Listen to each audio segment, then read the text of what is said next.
Salut à tous, bienvenue dans ce nouveau 1330. Alors pas le premier de l'année, mais le premier qui ne soit pas hors série. Puisque la semaine dernière c'était hors série, c'était à 17h avec les amis David et David de chez Microsoft. On a parlé cinéma. Bonne année donc, et bonne année aussi à toi Alexis, comment vas-tu? Merci, bonne année à tous, je vais très bien. Et toi? Eh ben, je suis bien content de reprendre un petit peu le 1330 après des semaines, si tu veux, deux, je crois, ou trois, d'arrêt pour les fêtes. On appelle ça, comment c'était déjà, La la Trévis? trêve des confiseurs. Oh, Trêve des confiseurs, exactement. Donc ça a bien marché au niveau de la confiserie. Et aujourd'hui, on revient avec un thème donc un peu plus technique que le cinéma la dernière fois. Active Directory et le modèle de tiering. Alors faites pas comme moi. Ne croyez pas que tiering c'est un mec. C'est pas quelqu'un. C'est une façon de pouvoir administrer et mettre en place son Active Directory. Et Alexis va nous en parler, bien entendu, tout de suite, si tu veux te lancer bonbon. Je t'ai perdu. On a perdu Alexis, dis donc. C'était génial. Donc, Alexis a certainement un problème de connexion, mais je ne doute pas qu'il va revenir très très vite. En tout cas, on a pu avoir un d'AD, lancement. Ah, d'Active attention, on ne t'entend plus. Directory. Alors, il faut que je lui dise qu'on ne Ah, l'entend plus. On ne t'entend pas, est-ce ami. que vous m'entendez à nouveau? Ah oui, on t'entend là, ça y est. Et on revoit même ta caméra. Ah, Ça y est, c'est d'accord. reparti. Donc on a, je sais pas s'il Parfait, y avait une parfait, slide parfait. avant, mais on n'a pas vu. Alors, c'était juste les revues des fondamentaux d'Active Directory. D'accord, c'est Et parti. du coup, on va directement rentrer dans le vif du sujet. Qu'est-ce qu'Active Directory? Alors souvent, dans le langage courant, dans le langage de tous les jours, quand on parle d'Active Directory, on va parler de Domain Services. Donc là, on va Mhm, retrouver l'annuaire, les GPO, les OU, mais ça regroupe tout un ensemble d'autres services. On va avoir ADCS pour Certificate Service, où on va avoir la gestion des certificats. d'accord. ADDLS, où là, ça va être plus un annuaire très léger pour des applications. Alors, qui est Mhm, en totale opposition avec Domain Service. Soit on a Domain Service, soit on a DLS. On va d'accord. ensuite avoir RMS, Right Management Service, qui lui gère tout ce qui est sécurité et contrôle du contenu, hein. Par exemple, un utilisateur va pouvoir ouvrir un fichier, mais il ne va pas pouvoir l'imprimer. Donc vraiment des droits très très spécifiques. Et on a les services de fédération ADFS. Donc là, c'est pour permettre à une application tierce d'aller attaquer directement notre domaine services. Mis à Ok. part DLS, ADCS, RMS et ont forcément besoin de s'appuyer sur Active Directory Domain Services, donc l'annuaire de base qu'on connaît tous. Mhm, Autour de cet annuaire de base, c'est sur lui qu'on va se concentrer, à DDS. On va avoir plusieurs choses qui gravitent. Les utilisateurs Windows, donc tout ce qui est compte à privilèges, les profils, les politiques, les serveurs, les clients, les services réseau qu'on va pouvoir quand même configurer, manager un petit peu avec Active Directory, et toutes les applications qui vont aller s'appuyer sur Active Directory pour pouvoir bien fonctionner. ok. On va tout de suite rentrer dans les modèles de sécurité. On va commencer par les grands principes. Alors, les grands principes, on va en retrouver deux.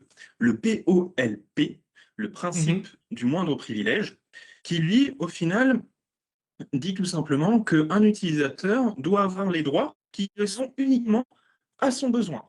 S'il a besoin de juste désactiver les comptes, on ne va pas lui donner l'autorisation de gérer toute la partie compte, on va juste lui donner les droits de désactiver les comptes. C'est un mhm, droit qui peut être un petit peu étendu sur des termes qu'on connaît, comme par exemple le JIT, Just in Time, où là, pareil, mhm. c'est du principe du moindre privilège. On va restreindre en fait un droit à une temporalité.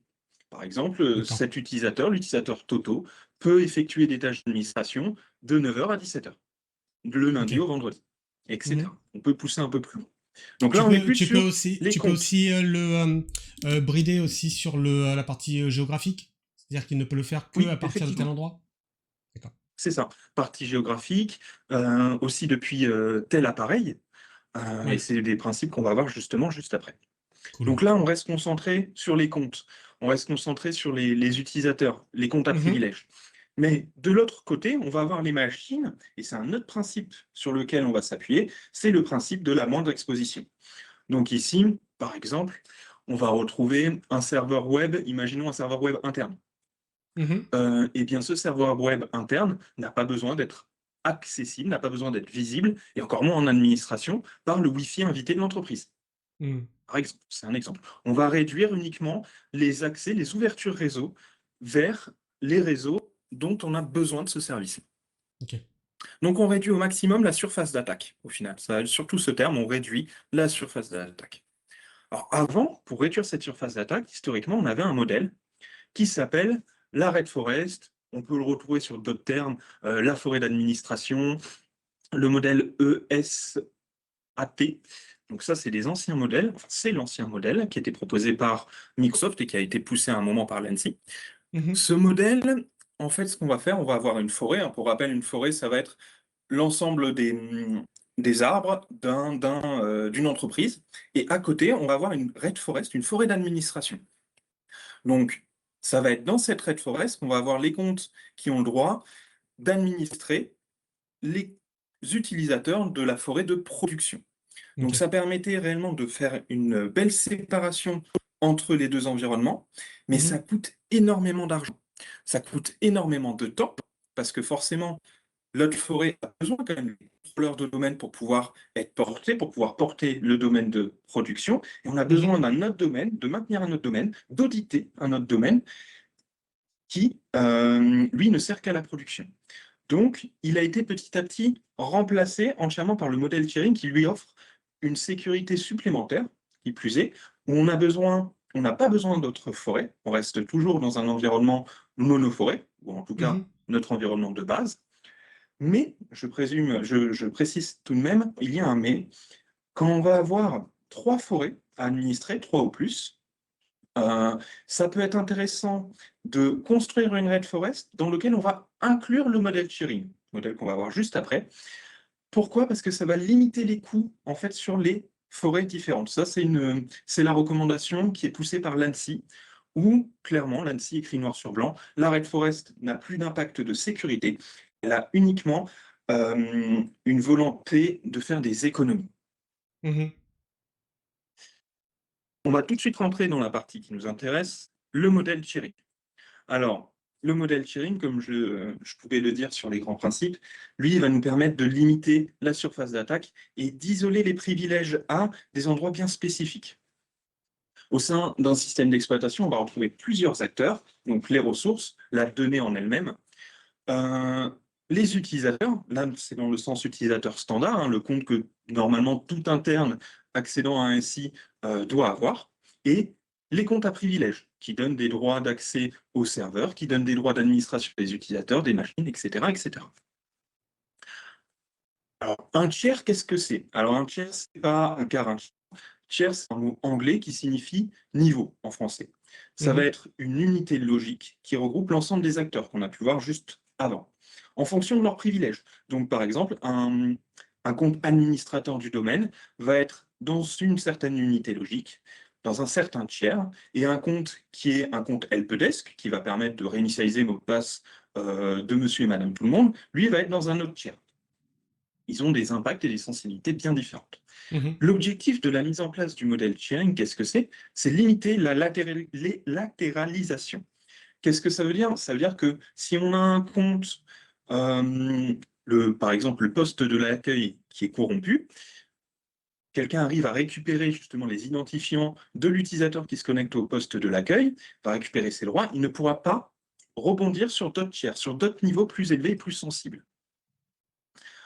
Pareil, on va éviter l'exposition des comptes à privilèges et la dissémination de secrets d'authentification. À chaque fois qu'on se log sur un ordinateur, à chaque fois qu'on initie une connexion, on va avoir nos secrets d'authentification qui vont être un petit peu éparpillés, pardon. Mhm. Surtout avec le protocole NTLM. Kerberos le fait un peu moins, mais le protocole NTLM est très très verbeux. Elle aime bien parler, aime bien poser un petit peu des traces comme ça un peu partout sur notre Mhm. environnement. Là, ce qu'on va faire, c'est qu'on va dire, si tu souhaites accéder à tel tiers en administration, eh bien, tu vas avoir besoin de ce poste physique. Il y a d'autres méthodes qu'on va voir juste après. Et bien sûr, ça va permettre aussi de donner une ligne directrice. On ne va pas se poser trop de questions. Cette machine, elle a ce niveau de sensibilité, elle a cet impact sur le SI, donc elle ira dans ce tiers. Ça va aussi forcer un petit peu une arborescence dans les OU. Ça va forcer euh, les administrateurs, au final, à devoir toujours respecter la sécurité de leur tiers. Donc ça permet de poser un cadre qui est assez strict et qui renforce fortement la sécurité. Alors, Ok. vulgairement, hein, un tiers, qu'est-ce que c'est?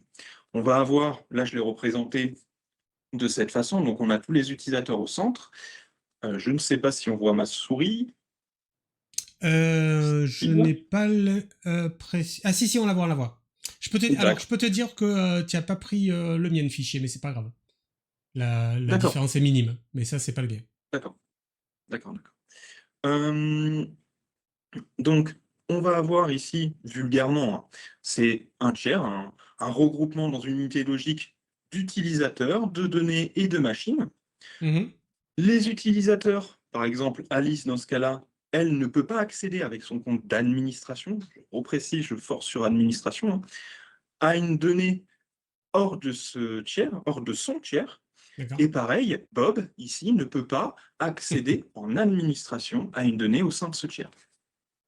Eh bien, c'est Bob. C'est ça. L'infrastructure standard, alors quand je dis standard, c'est le modèle qui est poussé, qui est représenté par Microsoft et par l'ANSI, va Mhm. définir trois tiers. Comment? Mhm. Non, non, oui, allons-y, allons-y. Et l'ensemble des acteurs doivent être dans l'un de ces tiers. Donc la représentation qu'on a Ok. vue précédemment, hein, est vulgaire et fausse. Forcément, chaque personne, chaque acteur doit être dans un tiers. On peut supplémentaires, on va retrouver des tiers supplémentaires sur de vieux environnements ou des environnements de production euh, qui ont besoin des vieilles applications qui ne tournent que sur XP, qui ne tournent que sur de 2003. Dans ce cas-là, on va leur créer Ouais. un tiers, les isoler un petit peu parce que c'est des ressources sensibles, et on va créer des tiers comment dire, Plutôt j'ai technique, oublié c'est le ça? terme, c'est j'ai oublié le terme, ça me reviendra juste après, je l'espère. Mais voilà, c'est un tiers qui est très similaire au tiers où on va recevoir les mises à jour, au tiers des Windows 11 par exemple, Mhm. mais un peu plus sécurisé, un peu plus renforcé. Ok.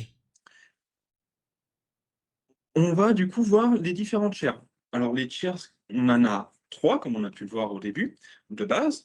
Le tiers zéro, ça va être le cœur de confiance de notre organisation. C'est là où on va voir les contrôleurs de domaine. C'est là où on va voir les comptes administrateurs du domaine, les Mhm. comptes à fort privilège. C'est un tiers qui est très sensible en cas de compromission. Parce que Oui. forcément, même si on sépare bien l'ensemble de notre infrastructure, si on a les clés du royaume, eh bien après on peut rebondir un petit peu partout. Donc c'est Mhm. vraiment le tiers à sécuriser en priorité. C'est pour ça qu'on commence toujours par le tiers zéro. Et après, on va renforcer la sécurité du tiers un et du tiers 2.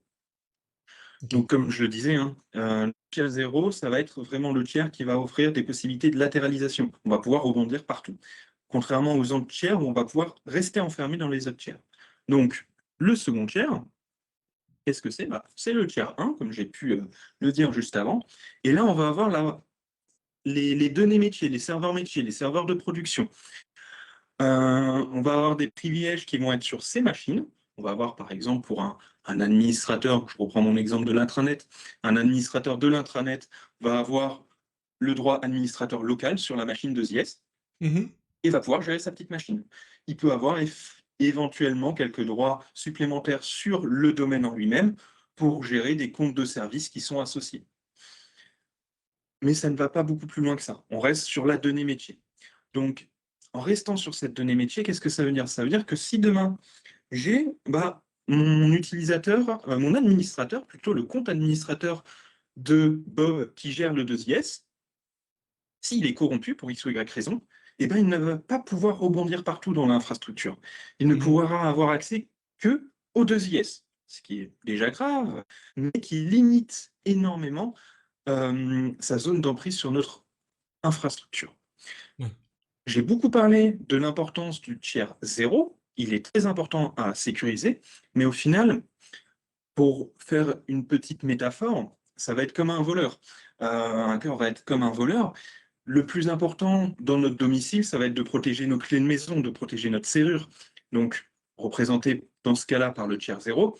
Mais à la Mhm. fin, le voleur ne veut pas notre clé, il veut ce qui se trouve à l'intérieur de notre maison. Là, ce qui est représenté par le tiers un. Donc, il est aussi très, très important de bien sécuriser le tiers un. Ok. Et Juste après le tiers 1, il n'y a pas de surprise, il n'y a pas de piège, on va retrouver le tiers 2. Donc là, on retrouve les postes utilisateurs, les utilisateurs standards et tous les moyens d'accéder à la donnée. Si on a un poste qui tourne et qui va taper et rafraîchir sur une page intranet qui va donner les nouvelles de l'entreprise, Mhm. c'est du tiers 2. D'accord. Les privilèges d'administration, parce qu'on va retrouver aussi des administrateurs, on ne va pas retrouver que des utilisateurs standards, Mhm. c'est des actions de maintenance des postes de travail, hein, gérer l'apps par exemple, l'outil qui permet de récupérer le mot de passe du compte administrateur local des postes, et gérer les utilisateurs.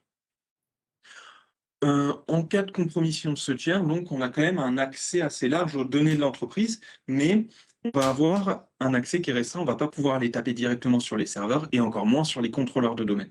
Mhm. C'est le tiers par lesquels va rentrer justement les hackers. C'est le tiers qui doit être bien fermé, bien isolé, et ne doit pas aller rebondir simplement sur les autres tiers. En tout cas, ne Oui. doit pas du tout rebondir en administration, parce que là, on pense, hein, toujours, on voit souvent passer des mails sur les différentes tests de phishing que chaque entreprise peut faire. À Mhm. chaque fois, il y a quelqu'un qui tombe dans le panneau. Donc, Oui. c'est comme ça que quelqu'un peut rentrer dans notre tiers 2. Effectivement, ça arrive. Enfin, j'ai lu un mail qui est passé hier. Ça arrive. Faites Oui, attention. ça arrive. Ne cliquez pas, putain, sur des mails qui sont chelous. Regardez déjà l'expéditeur. Déjà, si vous avez l'adresse de l'expéditeur qui est @flashmenu.com, vous pouvez vous dire qu'il y a un problème. Commencez par ça. Allez, si vous devez faire que seul truc, faites ça, les mecs. Vas-y, tu peux C'est reprendre. ça. Et si vous avez le moindre doute, ne cliquez en rien sur le mail. Soit vous alertez euh, votre technicien, soit eh bien, vous allez directement de vous-même sur l'interface pour aller charger votre mot de passe. Vous ne cliquez pas sur les liens. Non, non, non, c'est mal. Jamais. Ou sur les numéros de téléphone, rien. C'est une Exactement. erreur. Exactement. Et faites bien attention en plus avec l'arrivée encore massive de l'IA et de tout ce qu'on peut faire avec la voix en cas d'appel qui vous Hmm. presse d'aller cliquer sur ce mail, même si c'est l'appel du technicien que vous connaissez depuis 25 ans, c'est peut-être pas lui derrière. Donc, faites bien attention à ça. Euh, Là, j'ai fait un petit schéma un peu plus représentatif donc de ce qu'on pourrait retrouver. Alors, on va retrouver à chaque fois, ça va être ici notre partie d'administration. Donc, on va Mhm. avoir nos administrateurs, Alice et Bob, et leur machine d'administration dédiée pour ce tiers, Mhm. et les différentes ressources sur lesquelles ils ont le droit d'accéder. Donc là, on a une représentation en haut du tiers 0, puis du tiers Mhm. 1, puis du tiers 2. Donc, pour résumer un petit peu, tiers 0, ça va être tout ce qui est lié à l'identité, donc les contrôleurs de domaine, les serveurs de certificats racines, les ADFS, on va aussi retrouver tout ce qui peut faire de l'hybridation, hein, entre ID, etc., va se retrouver dans Mhm. le tiers 0. Ensuite, et c'est là où c'est important, on va avoir, certes, derrière toujours la même personne physique, potentiellement, Alice et Bob, mais on va avoir des coûts différents et des machines différentes pour aller administrer, par exemple, un serveur SQL. C'est des comptes qui sont distincts, c'est des Mhm. comptes qui sont différents, et bien sûr, si on fait des comptes différents, on va aussi faire des mots de passe différents. Je précise, c'est très important, hein. Mhm. Un compte standard ne doit pas avoir le même mot de passe que ce compte d'administration. Et on va retrouver bien sûr la même chose ici avec toujours Alice et Bob, un poste dédié pour l'administration des utilisateurs standards. Donc réinitialisation de mot de passe, etc., etc. Bien sûr, si je prends l'exemple d'une réinitialisation de mot de passe, bien sûr qu'un domaine admin peut réaliser l'action, il peut le faire. Mais dans les bonnes pratiques, il va falloir se limiter, pas faire uniquement des choses avec le compte domaine admin, comme Mhm. on Oui, peut il le faut faire l'utiliser parfois. le plus rarement possible. C'est ça, c'est exactement ça. On l'utilise uniquement quand on n'a pas d'autres moyens. Et bien sûr, un compte qui peut accéder, un compte d'administration qui est sur le tiers 0 ne peut pas descendre, un compte du tiers 1 ne peut pas monter ou ne peut pas descendre, et pareil pour le tiers 2. Alors maintenant, je vais vous parler un petit peu de l'infrastructure qu'on peut retrouver dans le tiers 0. Alors, je commence par le tiers 0, comme je l'ai dit, c'est le tiers privilégié au niveau de la sécurité. Mhm. C'est le tiers par lequel on doit commencer, mais les recommandations que je vais énoncer vont pouvoir être aussi sont exactement les mêmes en fait pour le tiers 1 et pour le tiers 2. Ça va être juste la population de serveurs et d'utilisateurs qui va changer. Donc déjà, là, on a parlé d'Active Directory, on a parlé de voir comment faire le modèle sharing, mais Active Directory n'apparaît pas comme ça magiquement dans votre infrastructure. Il se Mhm. repose sur un socle physique. Donc, ce socle physique, il faut, dans l'idéal, bien sûr, à chaque fois, hein, ça va être un curseur à positionner entre les capacités de temps, les capacités humaines et les capacités financières de chaque entreprise, de voir si, oui ou non, on peut inclure le socle physique. Et dans l'idéal, il va falloir mettre des machines physiques dédiées au tiers zéro, des hyperviseurs dédiés au tiers zéro, et sensibiliser, voire inclure uniquement les acteurs qui ont des comptes admin du domaine, les sensibiliser à la gestion d'un hyperviseur, pour que ce ne soit pas une population qui soit différente. On va essayer d'avoir le moins de personnes sur le tiers zéro. Donc si ça peut être, c'est compliqué, mais si ça peut être la même personne qui s'occupe aussi bien de l'administration de l'Active Directory que la gestion des hyperviseurs ou des machines physiques, eh bien c'est l'idéal. Sinon, il va falloir vraiment sensibiliser tout le monde et faire attention, être très vigilant à qui a accès aux Mhm. hyperviseurs. Et derrière, après, à toutes les autres machines. On va aussi avoir des machines qui s'appellent les PO, Privilege Access Workstation. Je Mhm. fais une petite parenthèse, on les verra sur la deuxième partie, mais c'est concrètement la machine physique dédiée au tiers zéro qui va permettre d'accéder à l'environnement. Ok. Les bastions, donc là, pareil, hein, les bastions, ça va permettre de sécuriser les comptes, ça va permettre d'enregistrer les sessions, pas pour fliquer, mais pour justement faire de la forensique en cas de problème et comprendre ce qui s'est passé. Et toutes les parties réseau. Alors justement, sur la partie réseau, on va créer un réseau, on va créer un VLAN qui est dédié à notre tiers zéro. On peut en créer plusieurs qui sont dédiés à notre tiers zéro si on a plusieurs environnements, du VXLAN aussi. Mais il faut que le tiers zéro ait son réseau à lui. Pareil, on met un pare-feu entre les différents tiers, un pare-feu physique dans l'idéal, Mhm. et on respecte de façon la plus stricte possible la matrice des flux, et on autorise uniquement ce que les utilisateurs ont besoin d'accéder.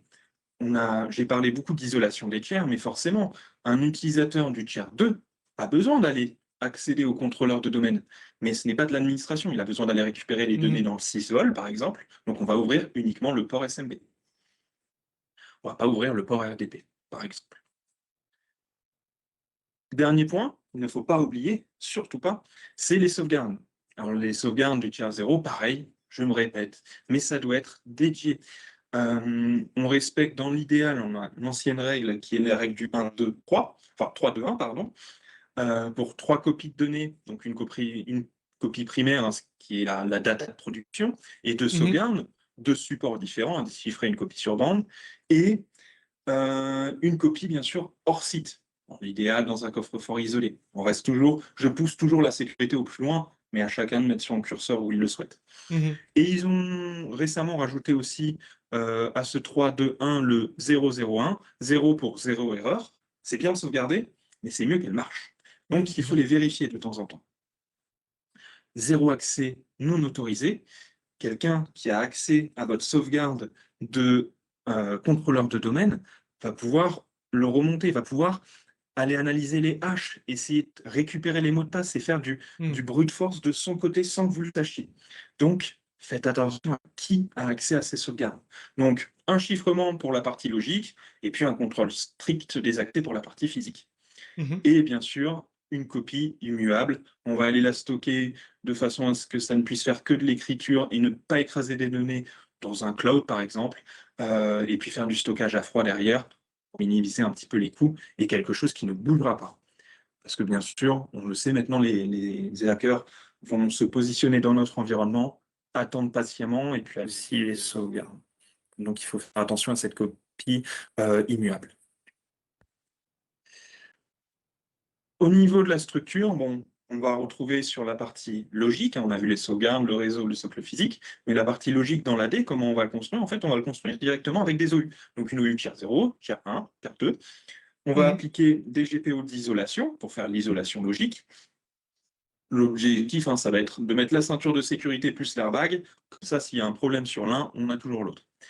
et on reste simple, on reste cohérent, on reste proche de notre besoin métier, notre besoin de délégation.